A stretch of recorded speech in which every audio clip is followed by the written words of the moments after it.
जैव विविधता के विभिन्न स्तर, जैव विविधता के स्तर देखे थे। कौन कौन से स्तर देखे थे? जातीय था आपका वो इसके 16, इसके अलावा आनुवंशिक स्तर था, और तीसरा था आपका पर्यावरणीय वातावरणीय पारिस्थितिक तंत्र विविधता। अब देखते हैं जो पूरा विश्व है ना उसमें जैव विविधता कैसे क्या प्रभावित हो रही है वो अपन देखेंगे। देखो पूरा विश्व है उसको बोलेंगे अपन वैश्विक जैव विविधता। क्या वर्ड यूज करेंगे, क्या शब्द यूज करेंगे?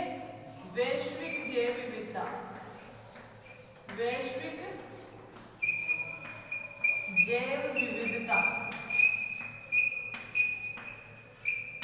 पूरे विश्व के लिए एक शब्द यूज करेंगे वैश्विक जैव विविधता। अब इसमें क्या देखेंगे, अलग अलग जगह पे कौन कौन से जीव किस प्रकार आपके जैव विविधता को प्रभावित कर रहे हैं। जैसे ये कह रहा है पूरी पृथ्वी पर 50 से लेके 300 लाख प्रजातियां पाई जाती हैं। अगर पूरे विश्व की बात की जाए तो 50 लाख से लेके 300 लाख तक की क्या आपकी प्रजातियां पाई जाती है। ठीक है, कुछ भूमध्य रेखा के पास है, कुछ समतल में है, कुछ आपके जो वनस्पतियां हैं उष्णकटिबंध में पाई जाएगी, कुछ शीतोष्ण क्षेत्रों में उपस्थित होगी। जैसा आपका पर्यावरण होगा उसके अनुसार कहाँ क्या होगी, वहां की आपकी जैव विविधता होगी। अब अपन करेंगे भारत में जैव विविधता। ठीक है, पूरे विश्व में ये दे रखा है। जैसे पादपों की बात देखें तो जीवाणु कितने हैं आपके, 4000 प्रकार के जीवाणु है। इसके अलावा आवर्तबीजी कितने हैं आपके, 150 है। जातियां नाम ना लेके ये पूरे पूरे उपकुल का नाम है। लाइकेन कितने हैं आपके, 18000 है। फंगस कितनी है, 72000 है। तो ये डेटा आपको याद नहीं रखने क्योंकि ऐसा कोई क्वेश्चन आएगा नहीं। अब अपन भारत में देखेंगे कि जैव विविधता भारत में किस प्रकार प्रभावित होती है, या भारत में ऐसे कौन से क्षेत्र है अपने यहाँ पढ़ेंगे। तप्त स्थल, हॉट स्पॉट जिनको बोलते हैं। हॉट स्पॉट होता क्या है, किस हॉट स्पॉट में कौन सी प्रजाति फेमस है, या भारत में कितने हॉट स्पॉट है, ये सारा आपके लिए क्या आपका इम्पोर्टेंट है। तो सिर्फ इतना सा ध्यान रखना आपकी वैश्विक जैव विविधता का मतलब होता है पूरे विश्व में जीव जंतु पेड़ पौधे और सूक्ष्म जीवों की विभिन्न प्रकार की प्रजातियां पाई जाती है। पूरे विश्व को अगर सम्मिलित किए तो वो क्या होगा आपका वैश्विक जैव विविधता। और ये बहुत बड़ा क्षेत्र है, पूरे विश्व में विभिन्न प्रकार की जैव जातियां पाई जाती है। अपने एक छोटे से क्षेत्र में देखें वहां भी आपको विभिन्न प्रकार के पेड़ पौधे और जीव जंतु मिल सकते हैं। अब देखते हैं भारत में जैव विविधता। भारत कितना बड़ा है, कितना इसका क्षेत्रफल है बताओ। अरे कोई तो बोलो भारत का क्षेत्रफल कितना है?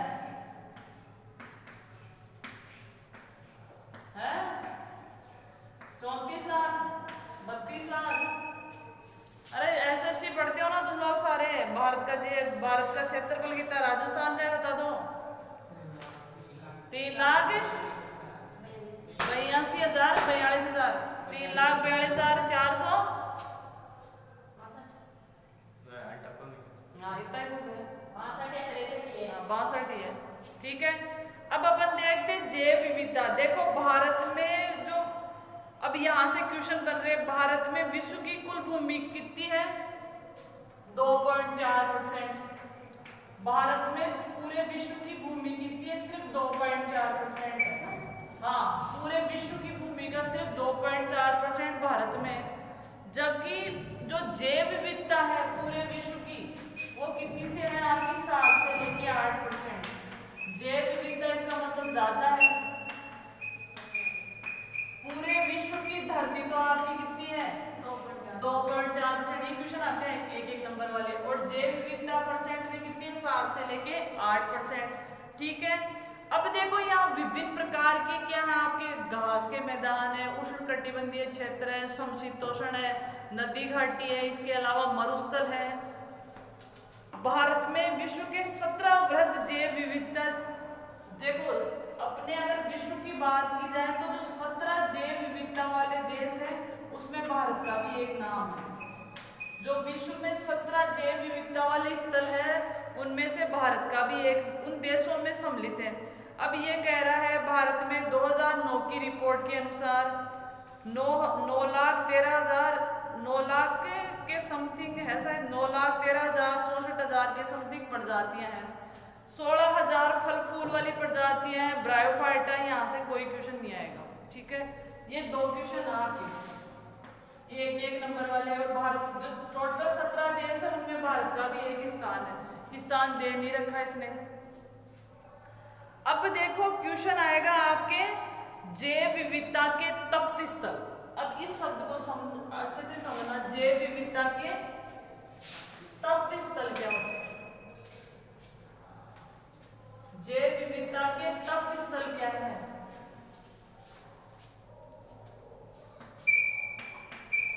तप्त स्थल, देखो इस शब्द को ढंग से समझो। जैसे ऐसा स्थान जहां, जैसे आपके एक छोटा सा द्वीप है गैलापागोस, गैलापागोस भी बोलते हैं और गैलापागोस भी बोलते हैं, ठीक है। यहाँ पे क्या है, जो डार्विन था उसने खोज की थी, डार्विन की फिंचें। एक वैज्ञानिक था डार्विन, चार्ल्स डार्विन, उन्होंने किसकी खोज की थी? पक्षी का नाम था फिंच। देखो ये गैलापागोस द्वीप कितना बड़ा था, आपके ऐसे बोलते हैं 2.5-3 किलोमीटर में था बस पूरा। एक पक्षी की यहाँ पे कितनी प्रजातियां थी? 13। मतलब आपके लालचंद पूरा कितना होगा टोटल? 2.5-3 किलोमीटर से तो बड़ा हो गया होगा। 2.5-3 किलोमीटर ज्यादा नहीं होता है। 2.5-3 किलोमीटर वो कितना होता है?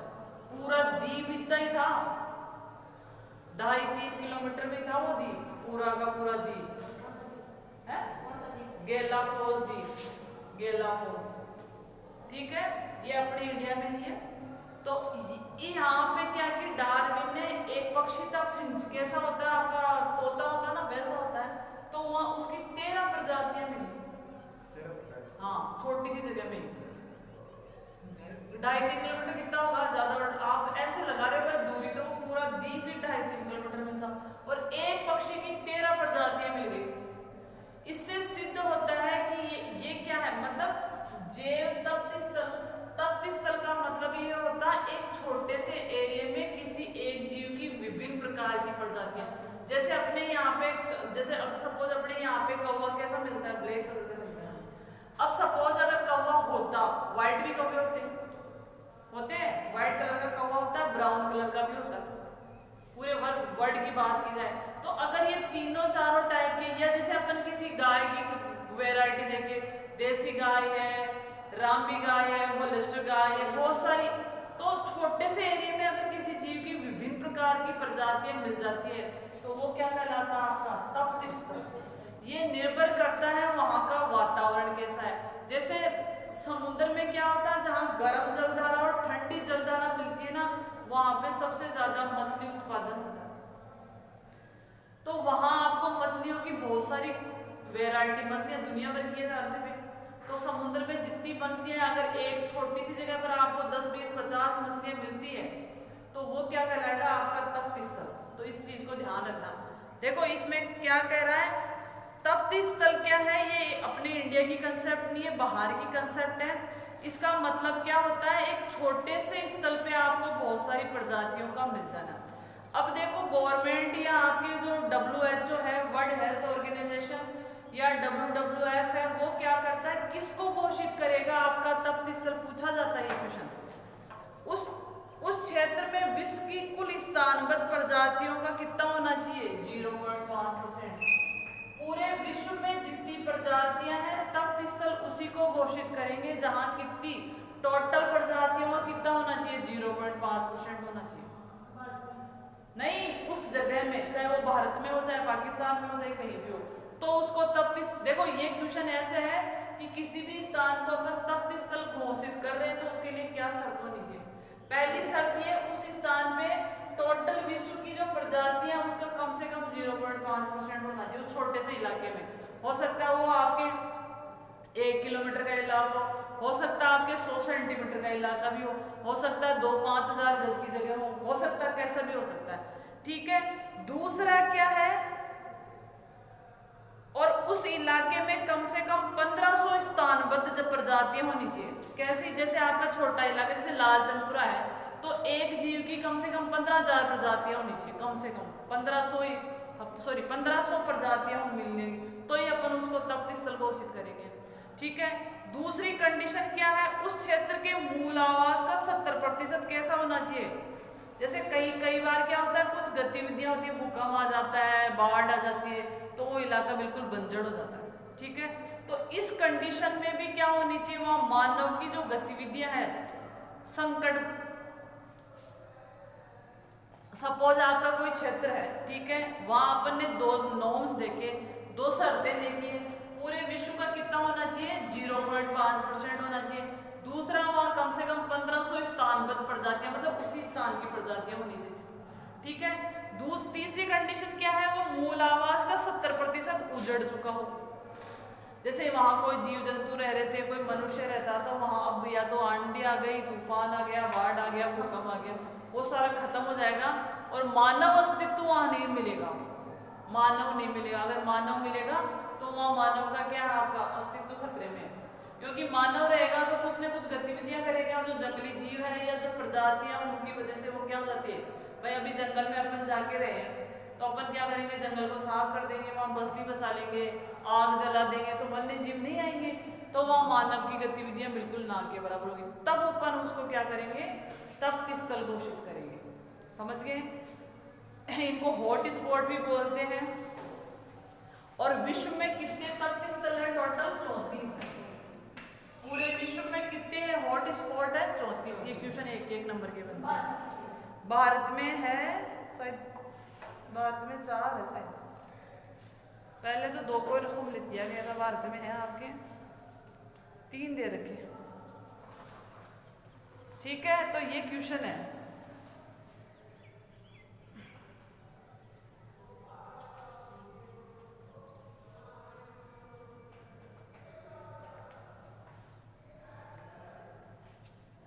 अब देखो, भारत में है आपके, जो भारत में जो तप्त स्थल है वो कौन कौन से, उनके नाम भी लिखो और उनमें कौन सी प्रजातियां फेमस है, वो भी क्वेश्चन आता है। तो भारत में 3 दे रखे। भारत में जो जैव विविधता के तप्त स्थल वो कितने हैं आपके, 3 है। पहले तो 2 को इंक्लूड किया था, तीसरा कैसे कर दिया। भारत में जैव विविधता के तप्त स्थल,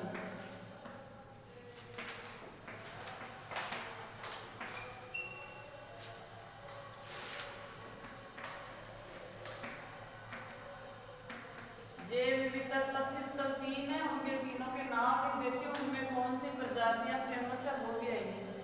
पहला है आपका पूरी हिमालय, पूर्वी, पहला आपका पूर्वी हिमालय तप्त स्थल। ठीक है। फिर दूसरा है पश्चिमी घाट और एक इंडो बर्मन चीन करके भी देते। अब जो पूर्वी हिमालय है, ठीक है, तो इसमें कौन कौन से राज्य आएंगे, असम आ जाएगा, अरुणाचल प्रदेश आ जाएगा, सिक्किम आ जाएगा और पश्चिम बंगाल आ जाएगा। तो मैं लिख देती हूँ, पूर्वी हिमालय में कौन कौन आ जाएगा आपको, देख लो आपको,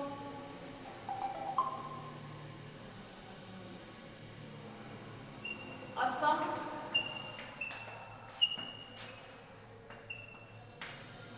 अरुणाचल प्रदेश,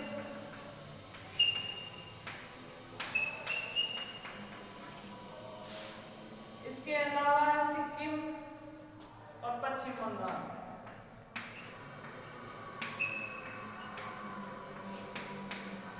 ये क्षेत्र आएंगे।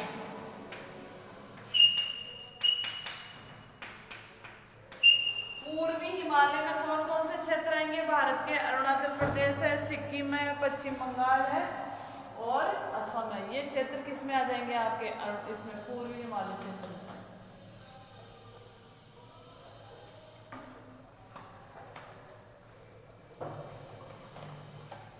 ठीक है। अब देखते हैं यहाँ प्रजातियां कौन कौन सी फेमस है, यहाँ कौन कौन सी फेमस प्रजातियां पाई जाती है। तो पूर्वी हिमालय में है आपके हिमालय तहर, सुनहरा लंगूर, गोल्डन लंगूर, हुलॉक गिब्बन, ठीक है। पिग्मी हॉक, उड़न की लहरी, ये ध्यान रखना भाई, उड़न की लहरी लिख लो आप। ये जो इम्पोर्टेंट है पूरी भी वाले में जो जंतु है कौन होगा, एक तो आपकी उड़न की लहरी, एक तो आपकी उड़न की लहरी हो गई, दूसरी है गोंगे डॉल्फिन, ये भी इम्पोर्टेंट है। गांगे डॉल्फिन गंगा नदी में मिलती है, ये जलीय जीव है गांगे डॉल्फिन, इसको भारतीय जलीय जीव घोषित किया गया है। गोंगे डॉल्फिन, ये दोनों इंपॉर्टेंट है आपके। हिम तेंदुआ, हिम तेंदुआ भी लिख सकते हो आप।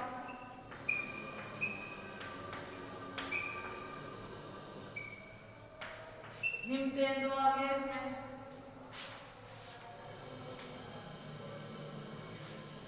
ठीक है। अब जो गंगे डॉल्फिन है, इसको 2009 में राष्ट्रीय जलीय जीव घोषित कर दिया था। 2009 में, आप ये क्वेश्चन आएगा बेटा 2009 में, जो गांगे डॉल्फिन है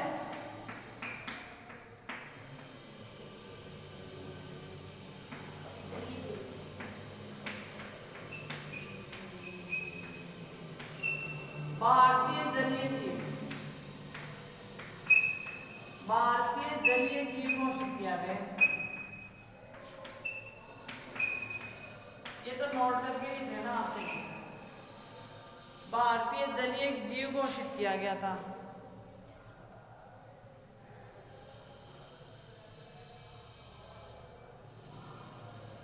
ठीक है। दूसरा देखते हैं पश्चिमी घाट, ये तो हो गया आपका पूर्वी हिमालय। दूसरा तप्त स्थल कौन सा आपका, पश्चिमी घाट।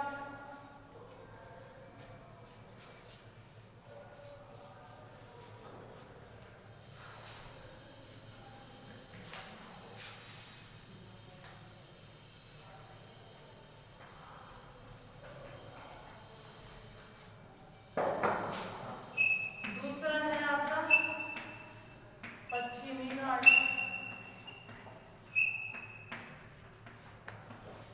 ये नाम ध्यान रखना, तीनों आते हैं, क्वेश्चन आता ही आता है। पश्चिमी घाट में कौन कौन से राज्य आ जाएंगे आपके,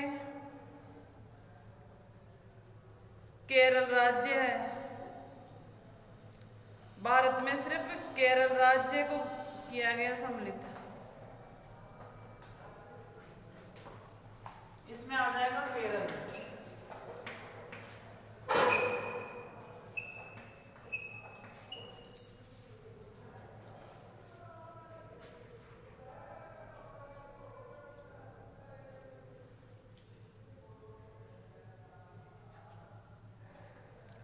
अब देखो यहाँ कौन कौन सी प्रजातियां फेमस है वो देख लो आप। मालाबार गंध बिलाव, मालाबार, हाँ प्रजातियां हैं। इस चैप्टर में समझने वाला कुछ नहीं है, सारा याद करने वाला।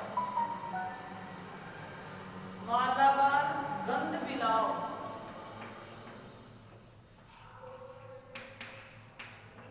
मालाबार गंध बिलाव। दूसरा है आपका नीलगिरी तहर, नीलगिरी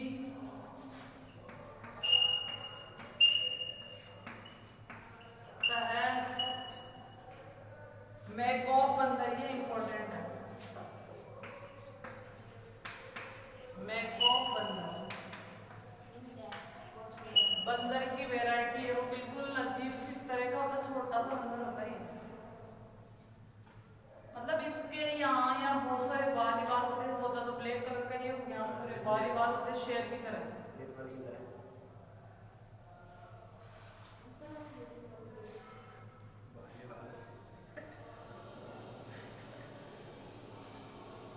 चित्र दे रखा आपके इन सब का,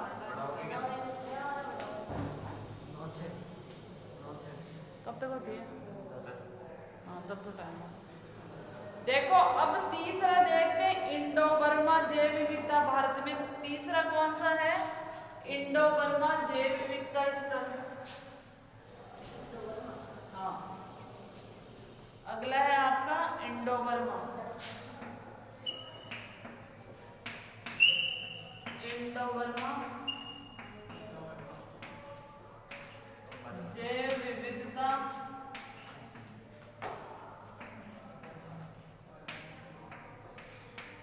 पाकिस्तान।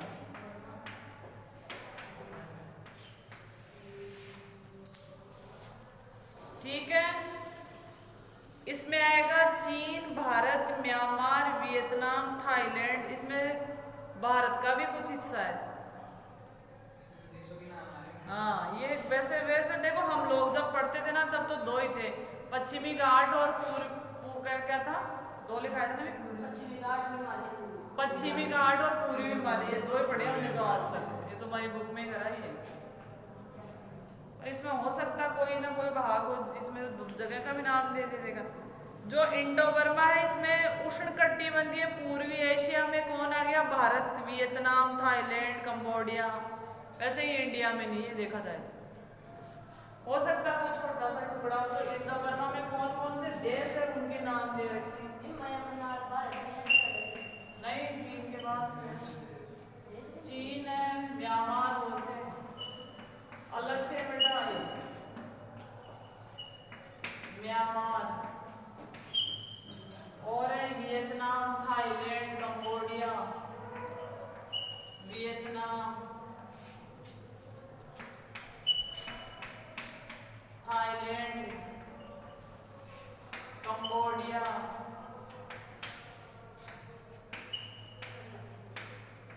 ये सारे क्या आपके इंडो बर्मा जैव विविधता में है। अब अपन दो प्रजातियां, स्थानबद्ध प्रजातियां पढ़ेंगे। अगला टॉपिक है आपका स्थानबद्ध प्रजातियां, मतलब ऐसी प्रजातियां जो विशेष स्थान पे ही पाई जाती है, उनको क्या बोलेंगे, स्थानबद्ध प्रजातियां। जैसे कंगारू रेट है, वो कहाँ पाया जाता है, सिर्फ ऑस्ट्रेलिया में। ठीक है, जैसे ऊंट है, ऊंट कहाँ होता है आपके रेगिस्तान में, अफगानिस्तान में। जैसे इधर सफेद हाथी कहाँ होता है, थाईलैंड में होता है। तो वो प्रजातियां क्या कहलाती है आपकी, स्थानबद्ध, मतलब किसी स्थान विशेष में पाई जाने वाली प्रजातियां क्या होती है आपकी, स्थानबद्ध प्रजातियां। तो देखो, ऐसी कुछ प्रजातियों के नाम अपन को याद रखने हैं। सबसे पहले है लेमूर। लेमूर, लेमूर अपना टॉपिक है स्थानबद्ध प्रजातियां।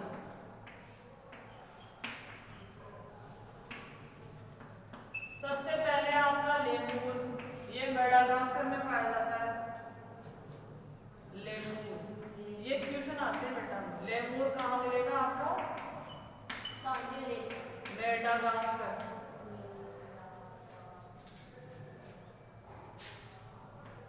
ये द्वीप है, मेडागास्कर द्वीप है, वहां मिलता है।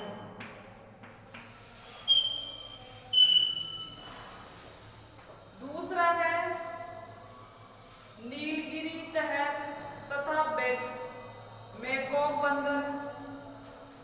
एक जीव का नाम है नीलगिरी, नीलगिरी तहर, और दूसरा है मेकॉक बंदर। ये पश्चिमी घाट में मिलेंगे, मेकॉक बंदर। ये दोनों कहाँ मिलेंगे, पश्चिमी घाट में। नहीं, बंदर किसी को नहीं खाता। हाँ, परेशान करते तब वो भी परेशान कर देता है। ये दोनों कहाँ मिलेंगे, पश्चिमी घाट में।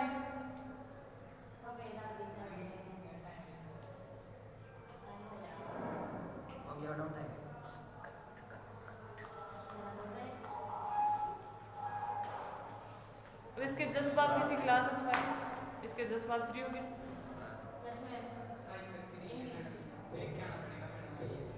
इंग्लिश पढ़े तो आती है। एक और लिख लो, डोडो पक्षी। डोडो, ये बहुत इंपॉर्टेंट है। डोडो एक्सटेंडेड, विलुप्त हो चुका है डोडो। हाँ, विलुप्त है, इसलिए ये वैसे इंपॉर्टेंट है। डोडो पक्षी,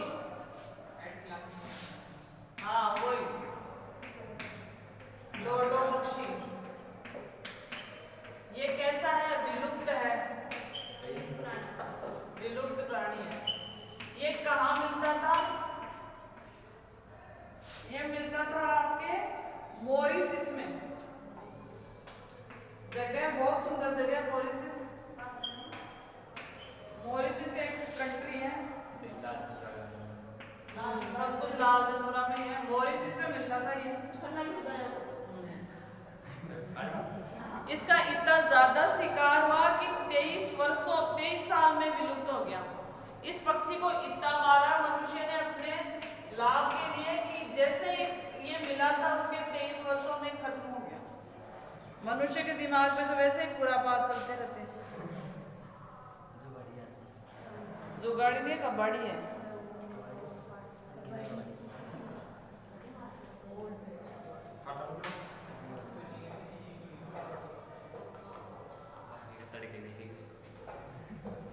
अब कल पढ़ेंगे जैव विविधता का महत्व। ठीक है, आज थोड़ी क्लास लेट हुई थी, मैं थोड़ी लेट हो गई थी।